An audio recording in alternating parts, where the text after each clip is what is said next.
Добар ден, почитувани, ја следите најновата Телма амбуланта. Петочното издание го реализираме во соработка со клиничката болница Жан Митрев. Силната менструална болка често се прифаќа како нормална. Но што ако токму таа болка е сигнал за состојба која со години останува непрепознаена? Каква болест е ендометриозата? Дали е поврзана со така наречените чоколадни цисти? Зошто диагнозата обично доцне 7 до 10 години и дали оваа состојба на вистина може да ја одземе шансата за бременост? За сето ова денеска разговараме со доктор Ирина Андонова, специјалист по гинекологија и акушерство во клиничката болница Жан Митрев. Разговорот веднаш следува по блокот на реклами, а ќе имате можност да се вклучите со ваши прашања во програма.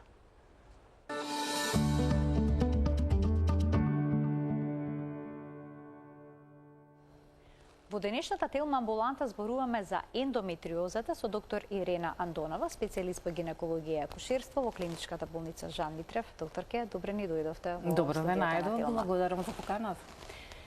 Кажете ми, дали е нормално за време на менструалното крварење да бидат присутни силни болки, бидејќи некои жени секој месец за време на менструацијата пијат тапчиња против болка? Треба ли да се загрижат? Значи, прагот на осетливост на секоја жена е различен.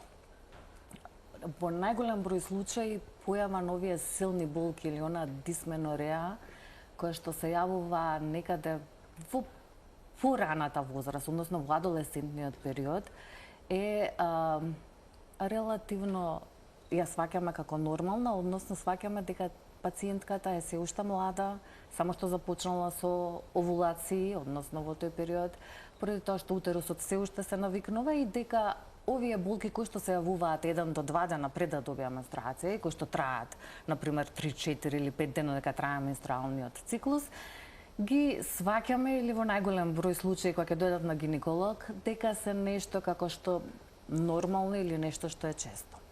Меѓутоа, многу често ваква болка која што е, ние велиме дисменореа или оваа болка која што се јавува во текот на менструалниот циклус, може да значи и нешто друго.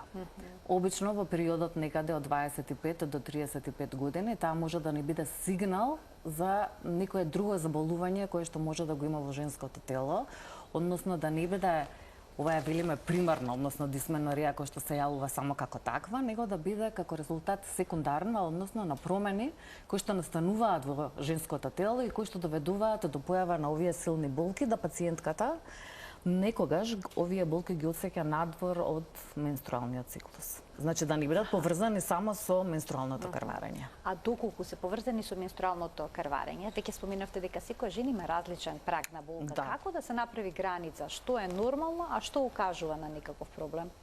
Значи, обично жените користат различни аналгетици, некои од нив, кога ќе имаат менструално крварење. Некои ги користат, например, ден или два, некои ги користат подолго. За да можеме да направиме разлика, дали е тоа нормално или не, пошто прагот на осетливост е различен, обично имаме една скала. Врз основа на која скала од 0 до 10 ја тераме пациентката да реагира болката во деновите кога има менструација, односно од пред да почне, кога ќе го земе лекот, оние нестероидни антиинфламаторни и аналгетици кои што најчесто ги даваме, и кога повторно се јавува таа болка. Ако пациентката има толку многу јаки болки, она може да има и друга симптоматологија. Значи не мора да бидат само јаките болки кои што ги има, може да има несвестица, вртоглавица, главоболка и многу често овие пациентки бараат помош не само дома, него многу често посетуваат ургентни амбуланти каде што бараат ампуларна терапија за да се спречи оваа болка. Можеби тука некаде ја правиме градацијата дали е болка која што може да помине со таблетарна терапија и која што можеме да ја ставиме во една како нормална или примарна дисменореа, или пак е некоја болка која што бара ние нешто понатаму да испитаме. Дали обилноста на крварењето има некакво значење? Во однос на болката не мора да значи.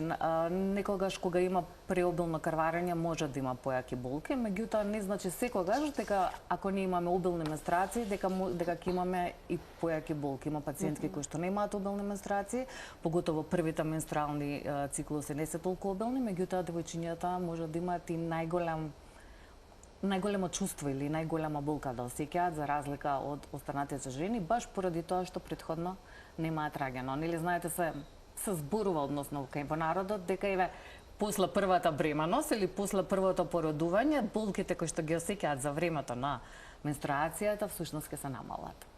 Има вистина во тоа? Да. Вистина во тоа има, доколку причината е она примарна дисменорија која што ја велиме, која што причината на болката е всушност растот на матката, на ендометриумот, ширењето на цервикалниот канал, така да сето тоа има вистина, односно во народно тврдење дека за болката. Меѓутоа, станува збор она за што сакавме да зборуваме овој пат, не само за болката во текот на менструалниот циклус, и за болки кои што ги осеќаат жените и друга симптоматологија која што осеќаат, која што некогаш е хронична, недефинирана, нејасна и за чие поставување на диагноза, односно не треба многу повеќе време. Зборуваме за ендометриозата. Да, овој пат зборуваме за ендометриозата. Каква болест е ендометриозата? Дали е тоа само гинеколошка болест, односно дали ги зафаќа само гениталните органи или пак е болест на целото тело? Значи тоа е болест која што почнува од матката, значи можеме да кажеме дека почнува како гинеколошка болест, односно е болест во која што слузницата или ендометриалните жлезди заедно со стромата, вместо да се наоѓаат само внатре во шуплината на матката, каде што се предодредени да бидат, они излегуваат надвор, односно се наоѓаат надвор најчесто во малата карлица. Покрај тоа што се наоѓаат во малата карлица, каде што има нели обвивка, перитониум и на соседните органи, они можат да дојдат на бешика, односно на везика уринарија, може да го зафактат ректумот, што значи дека оваа болест ќе баре едно конзилиарно третирање понатаму, доколку станува збор за некој авансиран стадиум. Дури понекогаш оваа болест може да се најде во градниот кош, така да има случаи кои што се прикажани во литературата, каде што ендометриоза или ендометриални жлезди заедно со нивно лачење нели на крв се нашле во плеура. Разјаснато ли е како ткиво што наликува на слузницата од матката може да се најде на органи низ телото? Значи, постојат многу различни теории, меѓутоа тоа е непознаница и денеска во медицината. Постојат толку многу различни институти, толку многу различни студии кои што се обидуваат да објаснат зошто, како се јавува ова. Една од теориите која што беше на времето, која што беше многу прифатена, беше дека во текот на менструалниот циклус, значи ендометриалните, односно крвта, заедно со ендометриалните жлезди, со ендометриалната строма, излегува преку јајцеводите и стига, тоа се случува кај 90% на пациентките кога менструираат и стига во малата карлица. Меѓутоа, до вие 90% на пациентки кои што имаат таков тип на менструација, не значи дека сите они ќе направат или прават ендометриоза, поради тоа што голем дел од нив всушност имаат одбрамбен имун систем кој што не дозволува да овие ендометриални жлезди се имплантираат и да направат ендометриоза. Друга теорија смета дека може станува збор за плурипотентни клетки со кои што ние сме се родиле. Нели клетки кои што после во текот на нашиот живот, поради нашиот имун систем или поради действото на простагландини, на цитокини, на килер клетки, може да се развијат и да направат ендометриални жлезди и со тоа да направат еден тип на блага во почетокот инфламација, на која што нашиот имун систем не одговара. Не одговара во моментот за дека не настанат поголеми проблеми. Што се случува со ова ткиво за време на менструалните крварења? Крвари ли? Реагира исто. Значи, може да крвари во бели дробови на... Исто како што реагира ткивото кое што се наоѓа внатре во утерус, значи во матка. Во матката. Тоа може да се види, поготово е јасно за оние чоколадни цисти, кои што верувам дека целата популација која што не слуша сега има слушнато. Тоа се чоколадни цисти во кои што всушност имаме вакви ендометриални клетки. И што се случува во времето на менструацијата, кога доаѓа до луштање на ендометриумот, истото се случува и до крварење на овие ендометриални жлезди и поради тоа тие кои што се наоѓаат на пример на овариумите со текот на времето или со како продолжува репродуктивниот период на жената, може да го зголемат да се зголемат, односно да зголемат својата димензија, поради тоа што крварат внатре. Сега зашто ги викаме чоколадни? Внатре крварат. Внатре во цистата. Во цистата. Меѓутоа ги викаме чоколадни цисти од причина што имаме хемосидерин внатре во еритроцитите, кои што со текот на стоењето преминуваат во темно кафена боја. Значи ние немаме некоја акутно крварење да ги видиме како свежа крв, меѓутоа стануваат како темно кафена боја. Дури лапароскопски кога ќе се влезе, лезиите кои што се ендометриотични внатре во стомакот, сите тие имаат пребојаност темно кафена. Може да биде како плитка инфилтрација, односно само како точкасти темно кафени места кои што се наоѓаат внатре, например на матката, на слузницата, на бешика, на дебело црево, или пак понекогаш може да станува збор за многу поавансиран стадиум, поради тоа што ендометриозата се дели во стадиуми, каде што покрај тоа што е матката зафатени се и околните органи и даваат толку силни адхези, односно сраслини помеѓу нив, да прават анатомска деформација на органите кои што жената ги има во малата карлица. Вела дека многу често ендометриозата, односно ова ткиво што го споменавте, го зафаќа стомакот и дигестивните органи. Цревата? Да. И какви симптоми во тој момент се случува? Ендометриозен стомак се нарекува тоа. Па да, или некогаш кога станува збор до толку да настанат силни адхези, некогаш го викаме како фрозен пелвис, односно при бимануелен гинеколошки преглед, ние не можеме да ја поместиме матката, пациентката осеќа болка и слично. Значи симптомите во однос на ендометриозата може да бидат, пациентката може да има ендометриоза и да нема симптоми. Еве на пример и тоа да го кажам, значи постои асимптоматска ендометриоза која што случајно е откриена кога пациентката ќе оди на операција за некоја друга болест. И ќе го забележат ткивото. И ќе се забележи ткивото, меѓутоа пациентката никогаш во својот живот не се пожалила дека има било какви симптоми, остварила репродукција и таа пациентка е симптоматска. Меѓутоа симптомите што се јавуваат, освен ова што рековте дека е многу често обилни крварења и силни болки при крварења, она што многу често имаат болки при сексуални односи. И често имаат некоја хронична пелвична болка која што секоја од пациентките различно ја опишува. Што значи пелвична болка, да појасниме? Болка во крлицата. Добра. Да. Значи тоа е во долниот дел на стомакот. Еве, ако папакот е средината, онда идеме под папакот, нели, за да биде појасно, значи имаат болка во тој дел. Тоа е некоја хронична болка која што еве пациентките кои што ми дошле различно ја опишале. Некои реклаа дека е остра болка, некои зборуваат дека е во вид на печење, некои зборуваат дека е болка која што е константна на таа страна или кога се движи пациентката на таа страна. И сега она што ме прашавте кога ќе знаеме дека има нешто на цревата, многу често овие пациентки се жалат на болна дефекација. Понекогаш можат да имаат симптоми кои што можат да бидат слични на иритабилен колон, односно да имаат диареја или пак да имаат обстипација. Може да имаат симптоми од страна на уринарниот тракт, може да имаат фреквенција, односно често да мократ, може да имаат болни микции. Понекогаш, доколку станува збор за толку длабока ендометриоза, може да има дури крв во урината.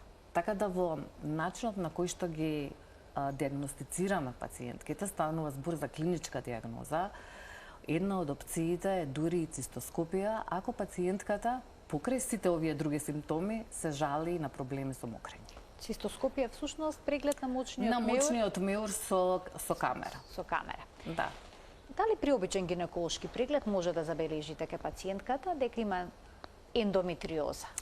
Ако направите ехо, ќе видите ли промени или треба нешто поспецифично? Значи не постои некој специфичен тест кој што кај нас ќе ни кажа дека пациентката има ендометриоза. Она што ние го правиме, она што го прави целиот свет е правиме обичен гинеколошки преглед, односно правиме бимануелен преглед. Врз основа на тој бимануелен преглед ние можеме да укапираме, да сватиме дека нешто се случува всушност кај пациентката, доколку на пример матката е неподвижна, доколку пациентката има болки при тој преглед, доколку напипаме одредени нодуси или тоа чворчиња кои што се наоѓаат на задниот форникс на вагината. Понатаму она што го правиме, доколку сметаме дека станува збор за сваќање на ректум, кај некој од пациентките може да се направи ректален преглед, за да се види дали имаме тука проблем. она што го правиме се уште, го правиме туморски маркер кој што е CA125, меѓутоа он е неспецифичен. Сигурно сте имале емисии во кои што се слушнале дека CA125 е туморски маркер кој што го правиме за различни типови на карциноми. Он се покачува во најголем број случаи кај пациентки кои што имаат ендометриоза, меѓутоа неговото покачување е многу помало за разлика од неговите вредности кои што се јавуваат кај пациентки кои што имаат карцином. Меѓутоа сепак е неспецифичен. Ние можеме да добиеме дека CA125 ако границата е 35 е 50 и повторно да не бидеме сигурни дека пациентката има ендометриоза. Меѓутоа што понатаму? Она што можеме да го направиме е ултразвучниот преглед. Правиме ултразвучен преглед кој што некаде во 90% на случаи, доколку посебно пациентката има циста чоколадна на овариумот, многу едноставно ќе ни укажа дека оваа пациентка навистина има ендометриоза. Сега во последно време се направи некои нови школи за ултразвук во кои што ги бараме нодусите, односно чврчињата од желездите кои што се наоѓаат нели внатре во малата карлица и кои што можеме да ги нотираме на пример со ултразвук. Доколку не сме сигурни повторно со таа дијагноза со ултразвук, она што го правиме следно е магнетната резонанца, која што поготово доколку пациентката се изжали на многу и силни хронични пелвични болки, и ние сакаме понатаму да ја третираме или пациентката ја третираме со одредена аналгетска терапија, меѓутоа немаме ефект. И онда сакаме да видиме всушност колку е проширена, ако можеме на магнет, и дали зафаќа соседни органи и колку би имале проблеми кога би влегле на операција и таа пациентка да ја оперираме. И она што сакам да го кажам за оваа болест е, поради тоа што хроничната болка е можеби најчеста, пациентките кои што се јавуваат на хронична карлична болка, она што е подомбиликус, во најголем број случаи се смета дека некаде 70% од нив имаат ендометриоза. Пациентките кои што лечат стерилитет, се смета дека некаде 50% од тие пациентки исто така имаат ендометриоза. Во останатата популација, врз основа на студија направени, се смета дека можеби 1 од 10 жени има ендометриоза без оглед дали е асимптоматична или има некој степен, станува збор од 1 до 4, кој што ќе ги објаснам понатаму, дека таа пациентка има ендометриоза. Меѓутоа, она што е друго битно во оваа ситуација е тоа што додека пациентката да дојде до дијагноза дека има ендометриоза, поминува доста време. 7 до 10 години велат. Да, јас го слушнав тоа во најавата. Да, точно, 7 до 10 години, тоа е студија 2024 година, направена во Англија, каде што се анализирани 600 пациентки, кои што додека да стигнат до дијагнозата дека навистина имаат ендометриоза, им требало некаде 6 до 7 години. Зошто? На што Поради се тоа должи? што симптомите се неспецифични. Ке дојде пациентка и ќе ви кажа јас имам болни менструални циклуси и она секогаш или секој гинеколог кога помислува дека стално збор за некој тип на дисменорија и ќе прашате дали овие болни менструални циклуси ви се од почетокот, во најголем број случаи ќе добиете одговор да, оние ми се од почетокот овие болни менструални циклуси и онда ние сметаме дека станува збор за оној примерен тип на дисменорија. Ако станува збор за болки, например пациентката која што би имала при односи, она што помислуваме и што секако е почесто, помислуваме дека можеби пациентката имала некоја инфекција. И како резултат на таа инфекција или ние викаме пелвична инфламаторна болест, настанале одредени прераслици кои што сега кај пациентката прават понатамошни проблеми. Оние кои што се жалат на хронични болки, доле ние немаме само генитални органи, значи имаме уринарни органи, имаме тука се наоѓа цревото, значи треба да направиме диференцијално дијагностички многу исследувања и испитувања за на крај да кажеме и да речеме и да поставиме клиничка дијагноза, што сепак не е дефинитивна, дека да, оваа пациентка има ендометриоза.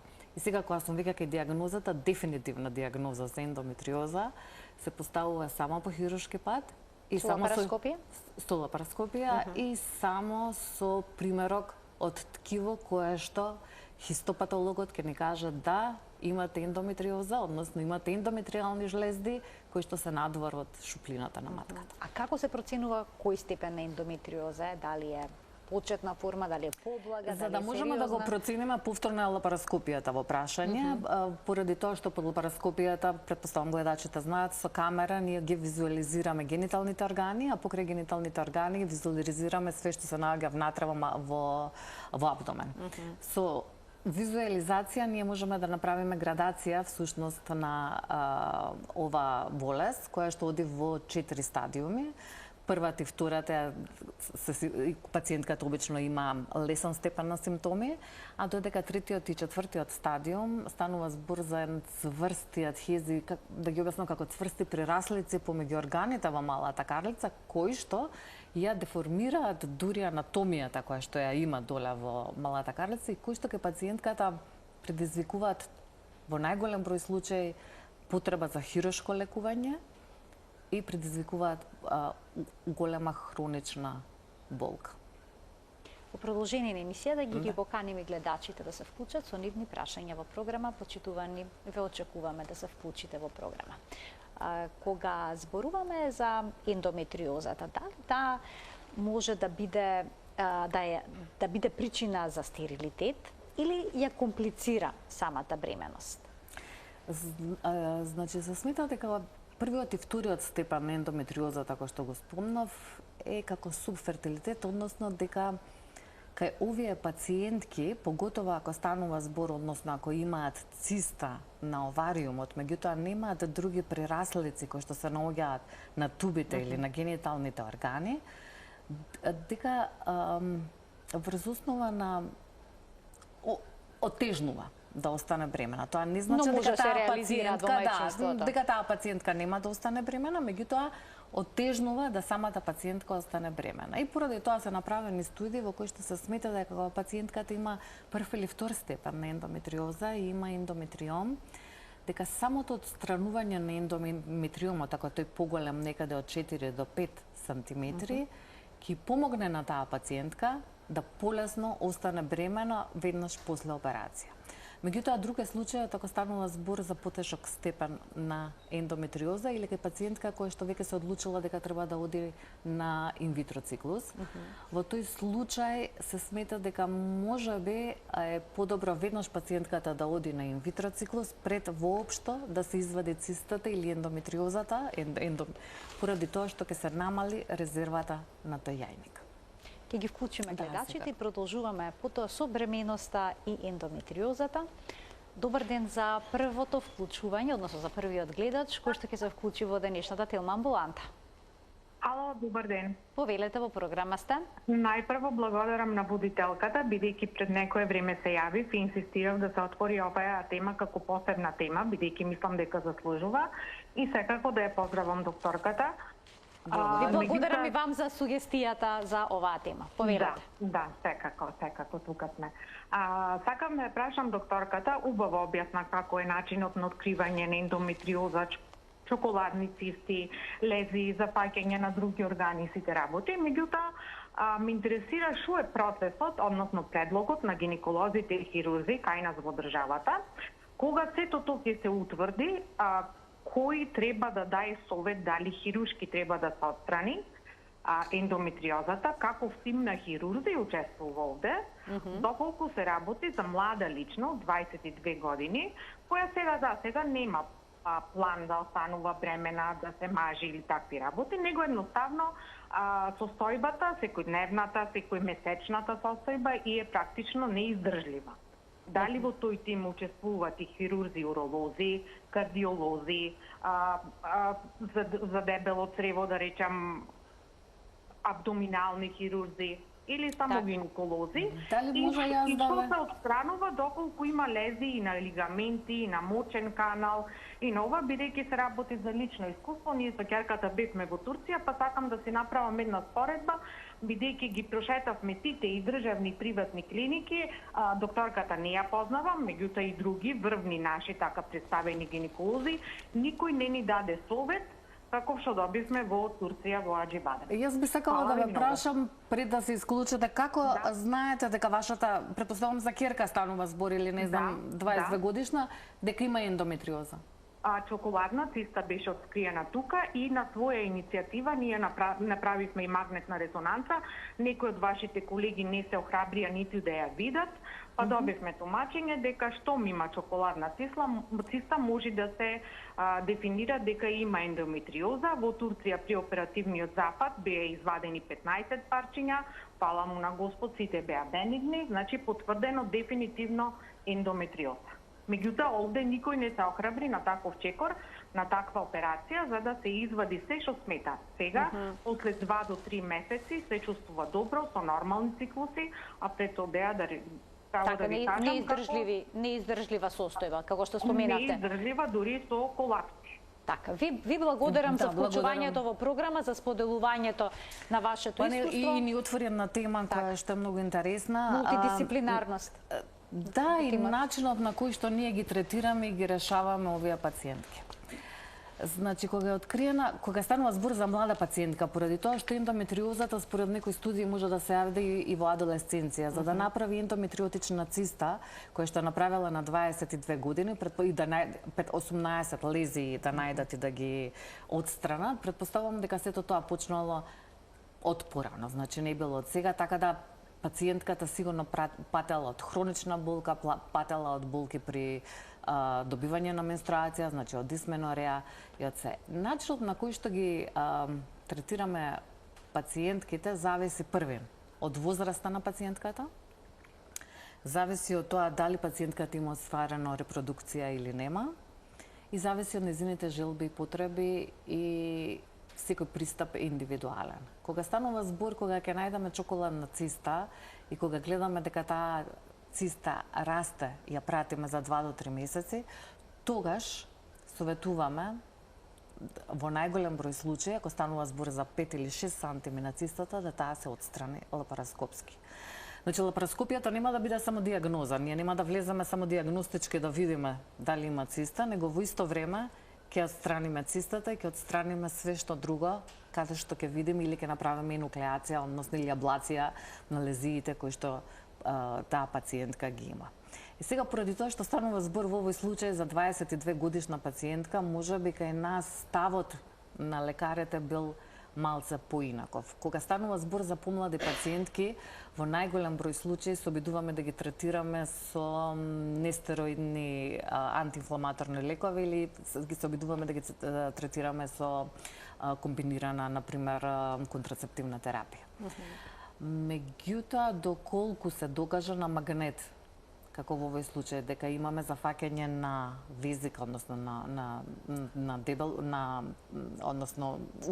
урина, односно на макеса, да, или уретар, или станува збор за дебело црево, тогаш во текот на лапароскопијата може да има потреба од мултидисциплинарен пристап и потреба од хирург, односно абдоминален хирург или пак уролог, како што тоа го направиле ваму во Турција. Значи се работи за навистина комплексни состојби. Се работи за комплексна операција, во одредени случаи, во некои случаи кои е само чоколадна циста и немаме потреба од помош, односно ако немаме потреба од поголем мултидисциплинарен тим, онда може сето тоа да го сработи гинекологот, меѓутоа да, се работи за опсежна и голема. Уште еден гледач имаме. Добар ден. Добар ден. Во програма сте, повелете.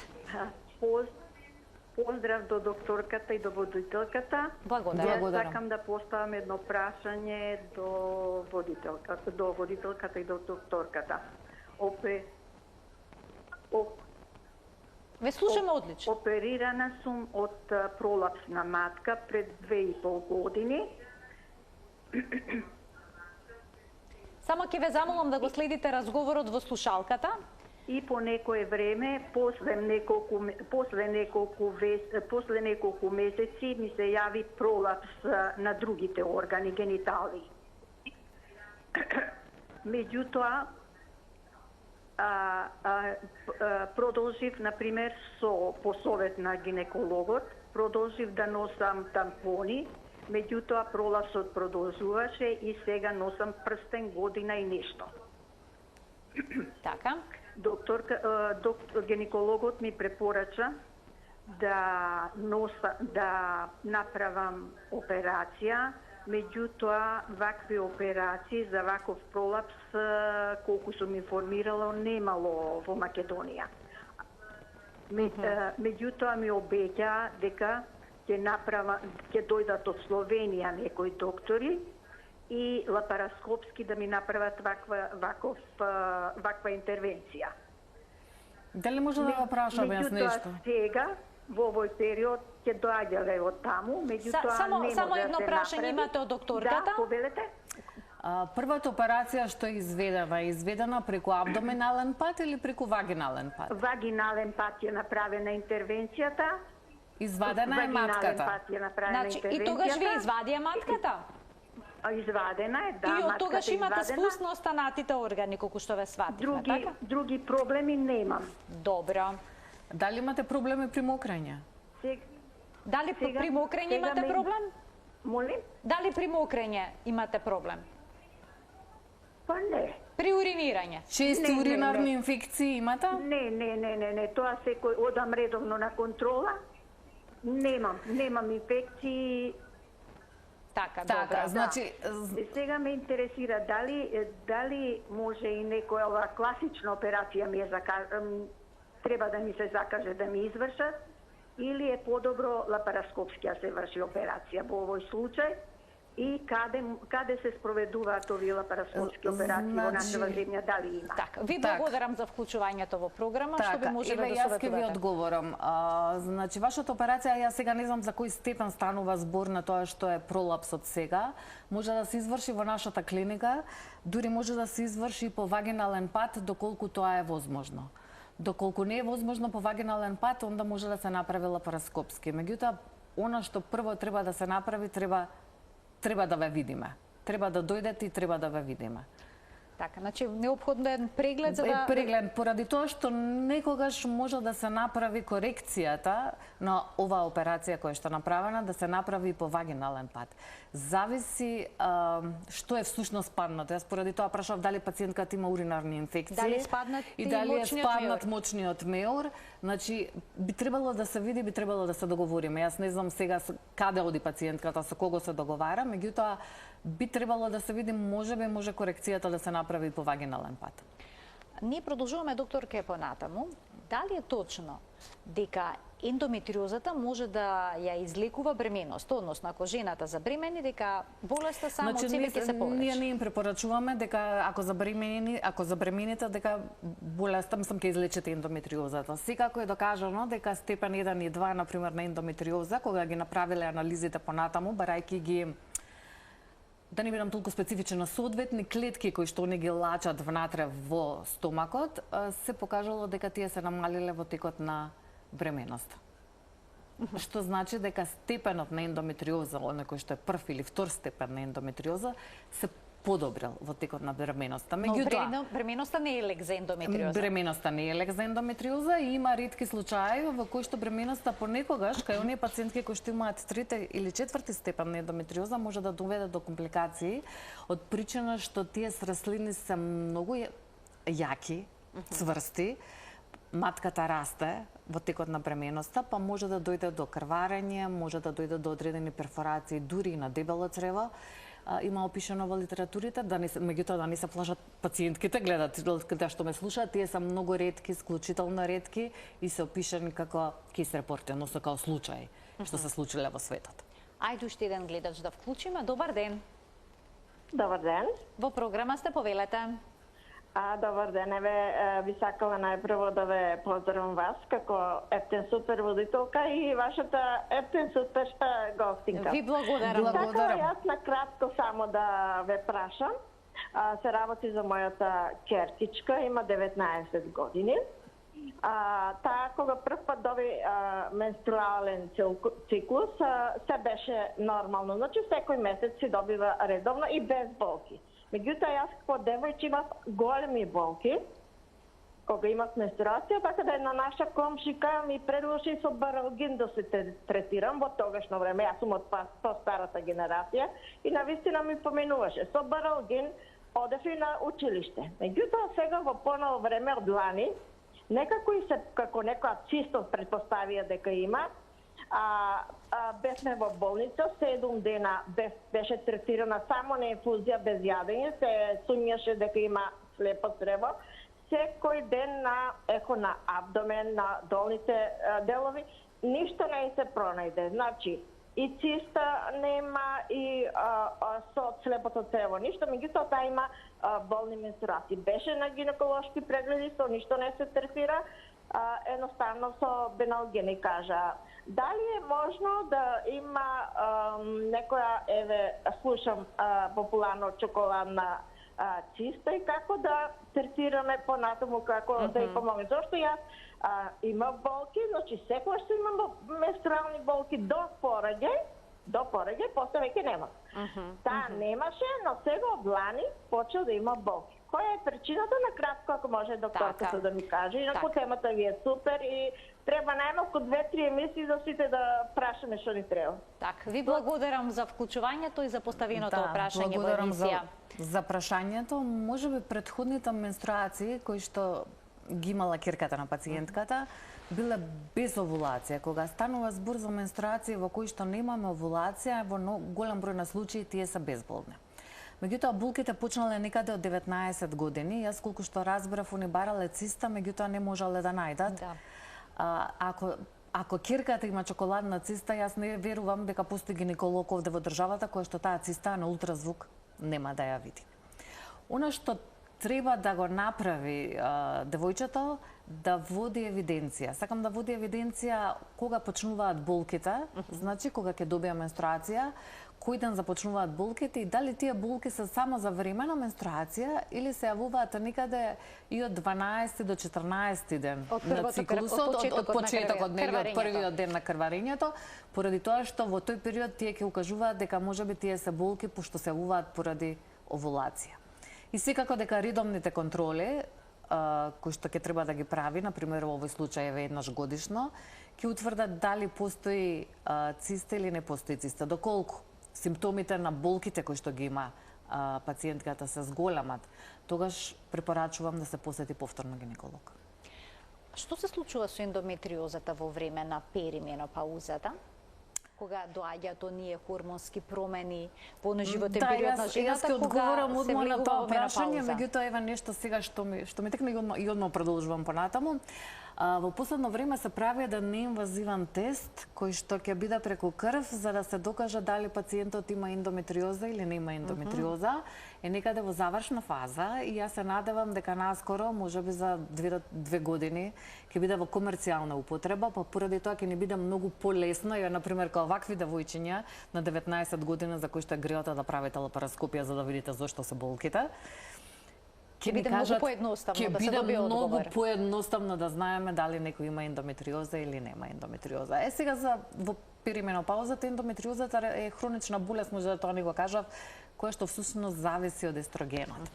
Сега кога ќе дојде во периодот на перименопауза, очекуваме дека ендометриозата или степенот на ендометриозата ќе се намали, меѓутоа проблемите и анатомските деформитети кои што ги направила ќе останат такви какви што се.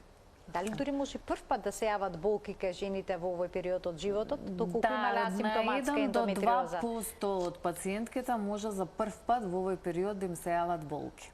Не само да им се јават болки, него кај во оваа перименопауза се смета некаде дека може и за прв пат да се јават овие чоколадни цисти. Сега, што е проблемот? Ако имаме пациентка која што е над 45, над 50 годишна возраст и кај оваа пациентка се јавува чоколадна циста, тогаш ние сме многу сомнителни дека оваа чоколадна циста можеби понатаму ќе оди во нешто друго. Да не ги уплашам, ендометриозата не значи дека пациентката ќе добие карцином до крајот на животот. Меѓутоа, шансите за пациент кој што има ендометриоза, поготово кој што има 3 или 4 степен на ендометриоза, пошто се смета дека тој дел е некако генетски условен и е поврзан со одредени гени за карцином, има 2 до 4 пати поголеми шанси да добие карцином на овариуми. И поради тоа, кај пациентка, ако ми дојде во перименопауза и јас видам чоколадна циста, многу ретко се размислувам дека таа пациентка ќе ја следам понатаму. Она што и препорачуваме дека треба хируршка интервенција. типот да на се отстрани целата матка со сејајниците или? Па зависи од жилбите на пациентката, не само од жилбите на пациентката и од незината возраст и завршената репродукција. Ако е завршена репродукција, пациентката има 50 години, онда јас препорачувам да се отстрани целата матка и да се отстранат јајниците. По една ваква радикална операција може ли болеста пак да се врати? Не би требало. Ни симптомите не би требало да се вратат. Дури има студии каде што ке пациентки како што издаваден утерус, извадена е матката, односно во текот на операцијата за ендометриоза, симптомите во однос на хроничната болка се намалиле или ги нема. Ајде да вклучиме уште еден гледач. Добар ден. Добар ден. Во програма сте, повелете. Се јавувам за младо девојче, 24 години. Така? И имат проблем од кога има добиено менструација, девојчево после 10-тиот ден секогаш крварит. И со болки и не се знаат од 30 дена, 20 дена во месецот крварит. И направија киретажа во Скопје и кажа дека е проблемот тој. Меѓутоа не се среди тоа. Истото се случува секој месец. Секој месец продолжени долги крварења. Има докторката... за колку години девојче станува збор? 24 години имат. Сте правеле киретажа, сигурно имате резултат од киретажата. Дали го знаете резултатот од киретажата што е? Па киретажата што ја правеше беше негативен. Ама не знаете точно што пишуваше, предпоставувам. Па не знаеме, не ми е моментално сега наодо тука, него и кажа дека ако ќе направи киретажа, ќе се среди проблемот, меѓутоа не се среди проблемот, секој месец крвари. И повторно го имате... Сега и препорачуваат, и вика докторите, или кој ќе се омажи, ќе се среди проблемот, или да и дадат некои лекарства, овие што се за контрацепција, лекови. Така, хормонска контрацептивна терапија. Да. Значи, јас колку што ве разбрав, она добива менструација и крвари 10 до 15 дена од кога ќе добија менструација. Не, добиват менструација, завршува, да речеме, 5-6 дена колку што траат, и прекинуваат. Добра. И после 10 дена од кога ќе поминат, кога ќе завршит менструацијава, починат пак да крварит и додека добиет пак девојчево сега. И цело време крвари додека да добија менструација? Фактички 10 дена, 10 дена толку имат. Дали до сега е третирана со некои лекови? Освен оваа киретажа што е направена, што сметам дека не требало да ја прават, дали е третирана со некои лекови? Нема, тогаш и дадоа лекови за ко се правеше киретажа 2-3 месеца и прекина за да не крвари и после истото продолжи пак. И варираше пролактинот, некој и беше висок. Добро, дали дадоа терапија за пролактинот? Да, и дадоа терапија, ама не го пиеше, пошто некогаш и беше висок, некогаш и беше низок. Добро, значи, јас би ве советувала вака. На третиот ден од циклус, пошто јас не знам што се до сега имате направено, да ги направите хормоналните анализи. Има направено, да, во реце, тие се во реце имат направено, само железото почна да се намалуваат. Освен пап тест што немат сега направено, бидејќи крварите не може да и направат во моментот кога ќе крварит. Значи, пролактинот е покачан. Доколку е пролактинот покачан, може да даде проблеми од овој тип во кој што ги кажувате и предпоставувам дека би требало да ја пие терапијата која што е одредена од лекарот кој што ја дал. Од причина што викате некогаш е покачан, некогаш е низок, он е низок предпоставувам кога девојчето ја пие терапијата која што е дадена. Она друго што треба да направите според мене е повторно да ги испитате хормоните. Јас не знам кога сте ги испитале, да ги испитате на трети ден од циклус, на 12. Од кога ќе добие менструација? На третиот ден на циклус, да ги испитате на 12-тиот ден на циклус, за да видиме дали има овулација. И она што е најбитно во овој случај, што сметам дека е проблемот, да испита на 21 ден на циклус, меѓутоа тогаш да испита само прогестерон. Тоа е значи на трети, 12 дени и 21. 21 на 21 прогестерон. Само прогестерон, пошто доколку почнува да крвари од некаде 15-14 ден и крвари до наредна менструација, во најголем број случаи проблемот е ниското ниво на прогестерон кој што го има девојчето во втората половина на циклус и тоа може да се среди со лекарства. Да се навратиме на ендометриозата, има ли некои суплементи кои што може да помогнат кај оваа состојба или болест? Суплементи нема, има терапија која што можеме да ја дадеме и која што најчесто ја даваме кај пациентките кои што, например, осеќаат одредена симптоматологија која што не е многу страшна, која што не е многу тешка, каде што немаме знаци дека станува збор за влошување на состојба, каде што немаме знаци дека имаме ендометриом кој што расте или кој што има чоколадна циста која што расте или чоколадна циста која што има промени кои што може да ни сугерираат на карцином. Она што им даваме најчесто е некоја двојна терапија, во зависност од тоа како ќе се договориме со пациентката, зависи од нејзината возраст секако. Даваме аналгетика, во најголем број случаи станува збор за бруфен кој што се дава во оној период од месечниот циклус кога пациентката има болки и во најголем број случаи дури и пациентките кои што, например, ги оперираме од ендометриоза или од ендометриом, ги ставаме после на контрацептивна терапија, која што може да биде хормонска терапија, која што може да биде двојна, односно да содржи и естроген и прогестерон, или пак може да ги ставиме само на прогестерон. Ако станува збор за пациентки кои што имаат многу изразени симптоматологија, кои што не сакаат да се оперираат или кои што веќе еднаш се оперирале, меѓутоа после тоа повторно се направиле адхези, значи не значи дека ако еднаш се оперирате вие сте го решиле целосно проблемот трајно. Тогаш постојат други лекови, тоа се инекции кои што ги добиваат и пациентките кои што се оперираат од карцином на дојка. Идејата на овие инекции се, јас и да ги кажам, мислам не е битно за популацијата, идејата на овие инекции е пациентката да доведеме во состојба на постменопауза. Тоа значи да доведеме во состојба во која што нема да имаме естрогени кои што ќе направат да овие ендометриални жлезди бујат, крварат и даваат симптоми. Сега, некогаш кога идеме со долготрајна ваква терапија, па правиме друг проблем. Правиме проблем на менопауза, точно. Правиме проблем со остеопороза. Затоа велам, ендометриозата е болест во која што и самата диагностика е нејасна. Причините зашто се јавува, па се уште не се јасно откриени. Генетика. Имаше некоја нова студија сега што читав дека некој генетика или дека некој инфективен процес стои позади сето тоа. Терапијата е индивидуална, значи секоја жена е различна и терапијата кај секоја жена е различна. Доколку жената сака да оствари потомство, исто така типот на кој што дали ќе се пушти на нормални спонтани односи или ќе се оди право со инвитро циклус, исто така индивидуален. Една тема која што е непозната и за која што ако се навратиме можеме после 2 до 3 години ќе имаме многу појасно визија за овој проблем, меѓутоа е тема која што ги мачи голем број на жените, поготово оние жени кои што имаат хронична болка, која што е неиздржлива, кој што како изгледа влија тоа на менталното здравје? Бидејќи не е лесно се живее секојдневно со болка, но и не секогаш околината сериозно ја сваќа состојбата, вела кај да ни претерува и менструални болки. Повторната болева, сега повторно треба да одиме на гинеколог или ќе отиде на гинекологот.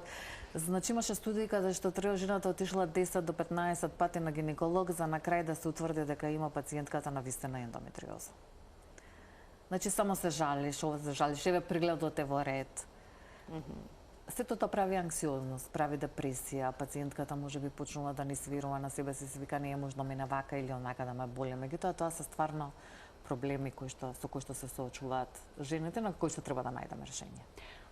Со оглед на тоа дека ендометриозата е еден вид на воспалителен процес, дали таа може да води и кон автоимуни заболувања или пак некои други воспалителни болести? Може некој тип кој што ние не сме оставиле во автоимуно заболување поради тоа што инфламаторниот одговор не е соодветен во овој случај. Нели ние реагираме на све што доаѓа од надвор, ние реагираме на вируси, реагираме на бактерии, реагираме соодветно. Во моментот кога реагираме несоодветно, како во овој случај, правиме инфламаторен одговор кој што не е соодветен во однос на тие клетки кои што се наоѓаат надвор од матката, тогаш можеме да ја сметаме дека е некој тип всушност на пореметување на автоимуниот одговор на организмот. И сосема на крај, што би им советувале на жените кои што имаат силни, неиздржливи болки за време на менструацијата? Советувам да бидат упорни, да ги посетуваат своите гинеколози, да дојдат на гинеколошки прегледи и да ги објаснат своите болки. Она што друго ги им советувам да водат календар.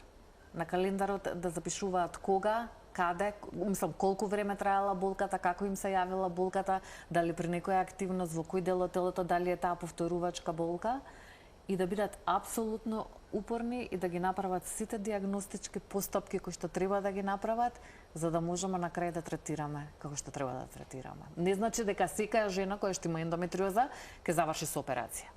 Значи голем дел од нив можат да поминат и само со аналгетика или со хормонска терапија. Меѓутоа има жени на кои што, еве како на пример нова девојче 22 години, на кои што самата операција му била неопходна. Јас имав пациентка на 18 години, заборавив да кажам, на 18 години која што имаше ендометриоза на перинеум.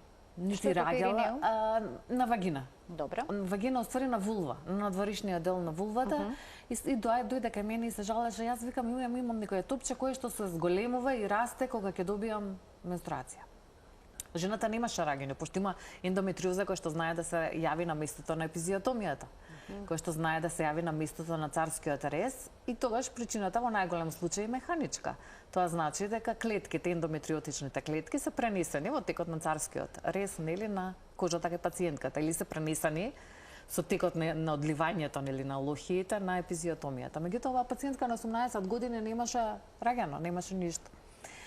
И онда направив операција, извадивме цистата која што беше и добив резултат дека станува збор за ендометриоза. Таа пациентка после тоа роди уште 3 деца, сите со царски рез, внатре немаше никаков знак дека пациентката има ендометриоза. Значи, секој случај е многу различен. Така, приказна за себе. Секој случај е приказна за себе. Мене еве ова ми е прстче што навистина ме изненади. А во постменопаузата, дали овие проблеми целосно ќе се изгубат, бидејќи нема да има естроген? Освен оние лези што споменавте што се цврсти. Да, би требало многу да се намалат. Би требало да се намалат. Да. Јас ви благодарам многу што отворивме оваа тема во денешната Телма амбуланта и за истрпните појаснувања поврзани со ендометриозата. Јас ви благодарам многу на поканата, ми беше пријатно, ми беше удобно со вашите гледачи овде и со прашањата кои што беа поставени. Се надевам ќе се видиме повторно. Секако се гледаме повторно. Со гледачите се гледаме секој работен ден во 12 часот и 50 минути во редовниот термин на емисијата. Почитувани, ова беше уште едно издание што го реализиравме во соработка со клиничката болница Жан Митрев. Ви благодарам за вниманието. Пријатно.